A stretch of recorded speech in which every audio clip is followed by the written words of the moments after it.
के रुकनी कौमी असम्बली शाहिद खटक इस वक्त मेरे साथ मौजूद है, उनसे बात करेंगे। आज ख्वाजा साहब वज़ीर दिफा ऐवान में आए, इतना बड़ा सानहा हुआ, उसके बाद भी इस तरह की बातें की गई, अब क्या कमेंट्स करेंगे आप? बिस्मिल्लाहिर्रहमानिर्रहीम। आज पार्लियामान के अंदर ख्वाजा आसिफ की जो गैर संजीदा गुफ्तगू थी, जिसको ना कौम सुनना चाहती थी और ना एज अ डिफेंस मिनिस्टर, देखिए इनके ऊपर जो हमारे तहफ़्फ़ुज़ात हैं, हालांकि ख्वाजा आसिफ जो है ये रेहाना डार से हारा हुआ है, ये तीसरे चौथे नंबर का है, लेकिन जो भी है as a defence minister assembly के अंदर बैठा है, तो होना ये चाहिए था कि इतने बड़े सानहे के बाद कि जहाँ पे हमारे आम सिविलियन, हमारे आर्मी के जवान वो इस इंसिडेंट में शहीद हुए, तो होना ये चाहिए था कि इस मामले के ऊपर हुकूमत कोशिश करती कि कंसेंसस डेवलप करती। हालांकि पहले तकरीर जो थी वो भी उनके साइड थी। कल जब अपोजिशन हमारे लीडर उमर अयूब साहब ने तनकीद के साथ साथ इनको तजावीज़ भी दी कि बेहतरी क्या है, हम आगे हमें क्या करना चाहिए, लेकिन आप ख्वाजा आसिफ की पूरी तकरीर सुने, एक भी आपको तजवीज़ नहीं मिलेगी सिवाय ये रंगबाजी के, सिवाय बाजारी जुबान के, और पता नहीं ये कैसे इसको डिफेंस मिनिस्टर बना दिया। डिफेंस मिनिस्टर तो बड़ी संजीदा है, एक रंगबाज को इन्होंने डिफेंस मिनिस्टर बना दिया, तो उसके तो ये स्टेटमेंट होंगे। फिर शेख मरवत साहब ने आज दुआदार खिताब किया, आप जिस जो लबो लहजा आप लोगों का होता है वो आज उन्होंने अपनाया, अब क्या कमेंट्स करेंगे, क्या आप उनके इस खिताब से मुतमईन हैं? उसने बेहतरीन आज गुफ्तगू की पार्लियामान के फ्लोर के ऊपर, उन्होंने मसाइल के ऊपर, उन मसाइल के ऊपर गुफ्तगू की जो आम लोगों के, जो आम पाकिस्तानियों के दिल की आवाज़ है, तो बड़ी बैलेंस उन्होंने आज तकरीर की।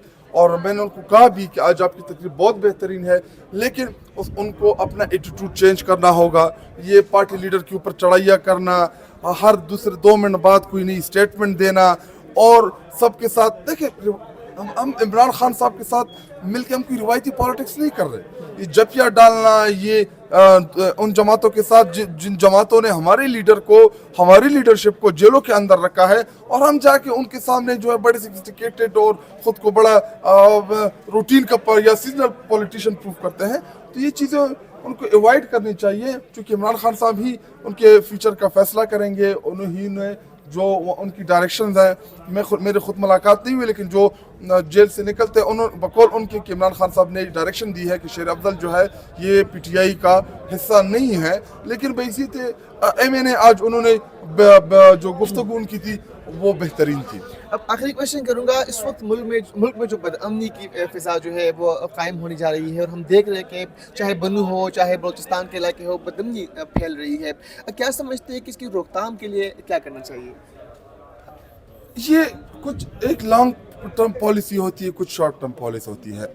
जब 9/11 के बाद जो हालात बने अफ़गानिस्तान के, और अफ़गानिस्तान के हालात, उनका इम्पैक्ट जब हमारे जमशुदा अजला एक्स कबायली एरिया के ऊपर, जब हमने वहाँ पे ऑपरेशन किए, जब हमने वहाँ पे ड्रोन हमलों की इजाज़त दी, तो ये वो एक सिलसिला था जहाँ से तालिबानाइजेशन जो है वो परवान चढ़ी। 80s की दहाई से गुड तालिबान का कंसेप्ट आया, कोई कभी गुड तालिबान बन गए, कभी बैड तालिबान बन गए, तो गुड और बैड के बीच में फिसल कौन रहा है, बैड और बीच के दरमियान शहीद कौन हो रहा है, पूरे का पूरा जो इसका जो वज़न आता है खैबर पख्तूनख्वा के अवाम के ऊपर आता है।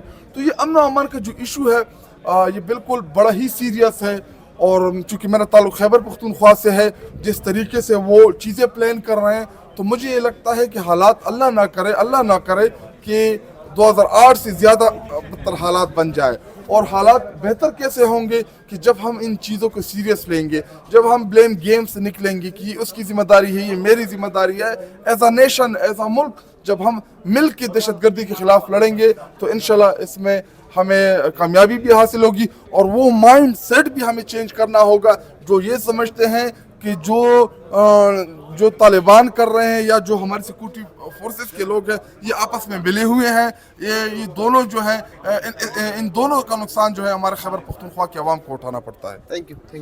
अब मुत्तहिदा कौमी मूवमेंट के फ़ारूक सितार साहब मेरे साथ मौजूद है, उनसे बात करेंगे। सर, मुझे बताइएगा, आप इस तरह मुल्क में बदअमनी की एक लहर दोबारा जो है पैदा हो चुकी है। हमने बलूचिस्तान ट्रेन हादसा भी देखा, हमने बनू जो कैंट पर हमला भी देखा। अब इसकी बुनियादी वजूहात क्या समझते हैं आप? देखें, सबसे बड़ी वजह तो ये कि हम इस खुशफहमी में मुब्तला हो जाते हैं कि दहशत गर्दी के एक वाक़े کے خلاف جو حکومتی اور ریاستی آپریشن ہوتا ہے وہ کامیاب ہو جائے, سارے مغوی بازیاب ہو جائے زندہ سلامت, اور کولیٹرل ڈیمیج بھی کم ہو, اور ہمارے افواج پاکستان کے جو عظیم شہداء ہے وہ جانوں کا نذرانہ بھی دے. ہم خراج تحسین پیش کرتے ہیں افواج پاکستان کو ان کی پیشہ ورانہ مہارت پر, جو شہادتیں ہوئی ان پر خراج عقیدت, ان کے اہل خانہ کے ساتھ اظہار تعزیت اور یکجہتی اور ان کی مغفرت کے لیے دعائیں اب سب کر لیتے ہیں. لیکن ہمیں دیکھنا کہ یہ آل پارٹیز جو آرمی پبلک اسکول پر حملہ ہوا تھا اس کے بعد بھی یہی صورتحال تھی, اور ہم نے یہی عمل کیا تھا, لیکن ہم نے ایک قدم آگے جا کے ایک نیشنل ایکشن پلان وضع کیا. لیکن 2015 میں یہ وضع ہوا تھا پلان, اور آج سے 2025 سے 10 سال بعد ہم یہ تو جائزہ لیں کہ پیچھے مڑ کر دیکھیں کیا اس ایکشن پلان کے تمام نکات پر عمل درآمد ہوا؟ نہیں ہوا. کیا ہم نے ایک کمیونٹی پولیس کا نظام وضع کیا؟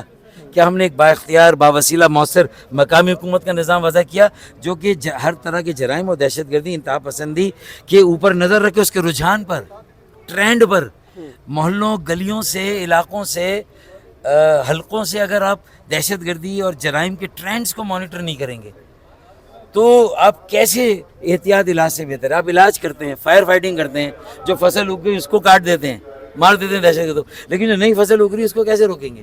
تو وہ جو سوشل نیڈز ہیں لوگوں کی, جو انفراسٹرکچر کی نیڈز ہیں, جو تعلیم اور صحت کی نیڈز ہیں, جو علاقوں میں نفرتیں, کون گمراہ کر رہا ہے, کون اشتعال دلا رہا ہے انہیں, کون بغاوت پر آمادہ کر رہا ہے, کون انہیں اسلحہ دے رہا ہے اور اسلحہ اٹھانے پر مجبور کر رہا ہے, یہ چیزیں بھی ہمیں دیکھنی ہوگی تاکہ آئندہ ہمیشہ کے لیے دہشت گردی کا خاتمہ. اس کی بنیاد مروت صاحب نے آج ایوان میں خطاب کیا, کیا آپ ان کی باتوں کی حمایت کرتے ہیں؟ دیکھیں انہوں نے میری بہت ساری باتوں کی حمایت کی, اس لیے کہ میں نے ایک کرکس تھی. مروت صاحب نے جو زیادہ تر ملبہ ہے وہ ہمارے افواج پاکستان اور ریاستی اداروں پر ڈال دی. میرے خیال میں وہ یہاں آ کر اپنے آپ کو ڈیفینڈ کرنے کی پوزیشن میں نہیں ہے, ٹھیک ہے نا. ایک الیکشن میں اگر ایک پارٹی فیوریٹ ہے تو دوسری پارٹی فیوریٹ نہیں, دوسرے الیکشن میں بازی پلٹ جاتی ہے, وہ پارٹی جو پہلے فیوریٹ تھی وہ مخالفت کا شکار ہے. تو یہ تو روایت رہی ہے, سیاسی جماعتوں نے بھی تو ایسے حالات کا فائدہ اٹھایا ہے جب انہیں سہولت ملتی تھی. تو اس کا مطلب ہے کہ پھر ایک آواز ہو کر ساری سیاسی جماعتیں اس مسئلے کو بھی ایڈریس کریں. لیکن اب جو قوم کو یہ چیلنج درپیش ہے اس میں اگر ہماری ریاست اور افواج پاکستان کے خلاف لوگوں نے ہتھیار اگر اٹھا لیے ہیں اور ملک کے خلاف کھلم کھلا بغاوت کا اعلان کر دیا, تو اس میں اگر ماضی کے یہ واقعات دہرا کر جہاں فوج اور اسٹیبلشمنٹ کی طرف سے یہ غلطیاں ہوئی ہیں, مارشل لا لگے, لیکن بعد میں افواج پاکستان کے ریٹائرڈ جو جنرلز تھے انہوں نے کہا کہ نہیں لگنے چاہیے تھے. تو بھئی ہر جگہ یہ احساس تو ہو رہا ہے. خواجہ آصف بھی تو کہہ رہے ہیں کہ ہم سے غلطی ہوئی ماضی میں, ضیاء الحق کو جو ہم نے غیر مشروط سپورٹ کیا. تو آج ساری پارٹیاں اپنے, تو اسی طرح پی ٹی آئی کا یا فیصل مروت صاحب کا بھی جو ایجنڈا ہے وہ انصاف پر مبنی ہونا چاہیے, اور وہ صرف کسی ایک پر سارا نزلہ ڈال کے اپنی غلطیوں کو سے وہ مبرہ نہیں ہو سکتے, اپنی جان نہیں چھڑا سکتے. یہ میرا کہنا ہے.